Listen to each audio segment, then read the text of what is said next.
Welcome to the Learning Pines YouTube. We hope this video helps. You already have Python 3 and a string variable, now act. Start by defining the vowels variable. Vowels equals EU. Next, pick an approach. Quick list comprehension for readability, regex for pattern power, or SDR. Translate for speed. Begin with list comprehension. Result equals. Join CH for CH in S if CH not in vowels. Once done, print or assign result to check output. Make sure the sample includes uppercase letters to validate case handling. Now implement alternatives and compare. For regex, import re and run result equals re, sub reu. This is concise and flexible for patterns. For performance, build a translation table. Table equals SDR. Macatrans, EU, and do result equals S. Translate table.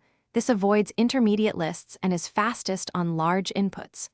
Once implemented, measure with time it on representative data to choose the right method. Make sure to preserve non-letter characters and confirm. Wrap the chosen approach into a clear function. Def remove vowels S. Return S. Translate table or the list comprehension.